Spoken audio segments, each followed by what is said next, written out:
دوستو، غزہ کی پٹی میں سرکاری میڈیا دفتر نے انکشاف کیا ہے کہ قابض اسرائیلی افواج نے 10 اکتوبر 2025 کو نافذ ہونے والے جنگ بندی معاہدے کی اب تک 1520 مرتبہ 1520 مرتبہ خلاف ورزی کی ہے، یعنی جنگ بندی کا النگھن کیا ہے۔ ان مجرمانہ کارروائیوں کے نتیجے میں 559 فلسطینی جام شہادت نوش کر چکے ہیں، یعنی ان کی جانیں جا چکی ہیں، وہ شہید ہو گئے ہیں، جبکہ 1500 دیگر زخمی ہوئے ہیں، جو کہ معاہدے کی شقوں اور بین الاقوامی انسانی حقوق کے قانون کی منظم پامالی ہے۔ لیکن کیا کوئی ہے جو اسرائیل سے سوال پوچھے؟ کیا کوئی ہے جو اسرائیل سے یہ پوچھے کہ جب جنگ بندی نافذ ہے تو 1500 سے زائد مرتبہ جنگ بندی کی خلاف ورزی کیوں کی گئی؟ کیا کوئی ہے جو اسرائیل کو اس گناہ کی سزا دے پائے؟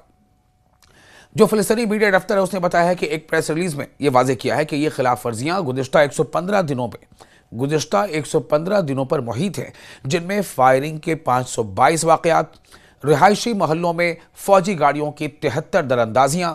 بمباری اور نشانہ بنانے کی 704 کارروائیاں اور مکانات و مختلف عمارات کو دھماکوں سے اڑانے کے 221 واقعات شامل ہیں۔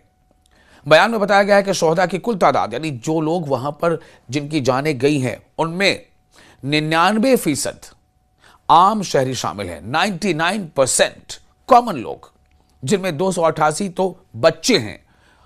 خواتین اور معمر افراد شامل ہیں 288، جبکہ 268 مرد شہید ہوئے ہیں، ان کی جانیں گئی ہیں 268 لوگوں کی۔ اسی طرح 1500 زخمیوں میں سے 900 سے زائد بچے، خواتین اور عمر رسیدہ افراد ہیں، جنہیں رہائشی محلوں کے اندر اور مقررہ حدود سے دور نشانہ بنایا گیا ہے، جس سے زخمی ہونے والے عام شہریوں کی شرح 99.2% تک پہنچ گئی ہے۔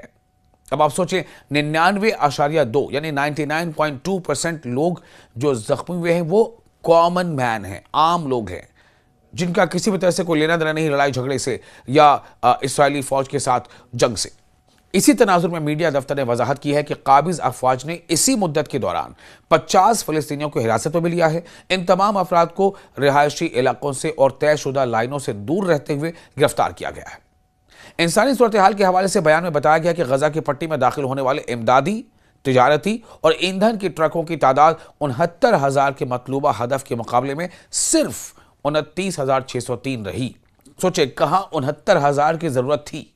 اور کہاں مہیا ہوئی صرف 29,600 کچھ، یعنی معاہدے پر عمل درآمد کی شرح صرف 43% رہی۔ ایک طرف خلاف ورزیاں بہت زیادہ اور جو معاہدے میں طے ہوا تھا اس کی فراہمی بہت کم، جبکہ ایندھن کے ٹرکوں کے داخلے کی شرح طے شدہ مقدار کے مطابق مقابلے میں محض 14% رہی ہے۔ جتنا طے ہوا تو صرف 14% ایندھن سپلائی کی گئی ہے غزہ کے لوگوں کو، جبکہ طے ہوا تھا اس سے کہیں زیادہ۔ سرکاری میڈیا دفتر نے اس بات پر زور دیا ہے کہ قابض اسرائیل نے انسانی پروٹوکول کی شقوں، یعنی جو اس کے کنڈیشنز ہیں، اس کی جو شرطیں ہیں، اس کی جو پروویژنز ہیں، اس کی پاسداری نہیں کی،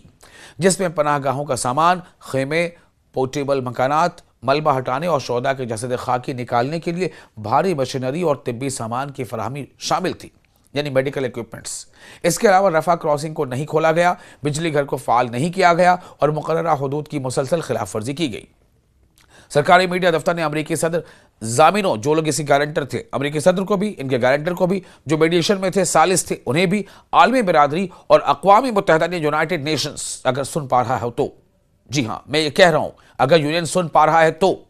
اقوام متحدہ سے بھی مطالبہ کیا گیا ہے کہ وہ اپنی قانونی اور اخلاقی ذمہ داریاں پوری کریں اور قابض اسرائیل کو اپنے وعدوں پر مکمل عمل درآمد کرنے، شہریوں کے تحفظ کو یقینی بنانے اور غزہ کی پٹی میں انسانی امداد و ایندھن کی فوری اور محفوظ ترسیل کو یقینی بنانے پر مجبور کریں۔